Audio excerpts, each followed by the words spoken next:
परिचय के प्रश्न उत्तर करेंगे। पहला प्रश्न है, कविता एक और जग जीवन का भार लिए घूमने की बात करती है और दूसरी ओर मैं कभी न जग का ध्यान किया करता हूँ।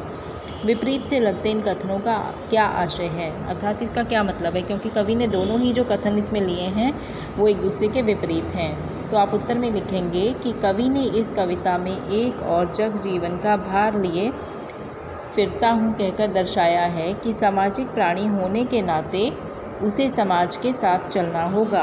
दूसरी ओर मैं कभी न जग का ध्यान किया करता हूँ, इस विपरीत से लगने वाले कथन को कहकर कवि ने दर्शाया है कि मैं जानता हूँ कि संसार स्वार्थी है, हृदयहीन है, इसीलिए मैं जग की परवाह नहीं करता बल्कि अपनी मस्ती में मस्त होकर जीवन यापन करता हूँ।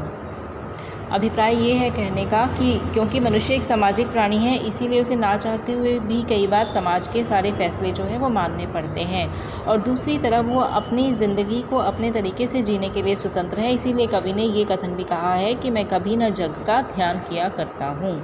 दूसरा प्रश्न है, जहाँ पर दाना रहते हैं वहीं नादान भी होते हैं, ऐसा क्यों कहा गया होगा। पहले तो इस प्रश्न को समझ लीजिए। जहाँ पर दाना रहते हैं मतलब जहाँ पर बुद्धिमान लोग रहते हैं वहीं पर नादान लोग भी रहते हैं। तो कवि ने ऐसा क्यों कहा होगा।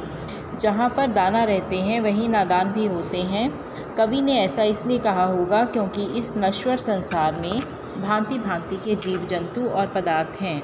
इस जहान में सुख दुख, नर नारी, सूक्ष्म स्थूल, मूर्ख विद्वान आदि सभी का अनूठा संगम है। जहाँ सुख होता है वहीं दुख भी होता है, जहाँ अच्छाई है वहीं बुराई भी है, और इसी प्रकार से जहाँ पर बुद्धिमान लोग रहते हैं वहीं पर नादान भी रहते हैं।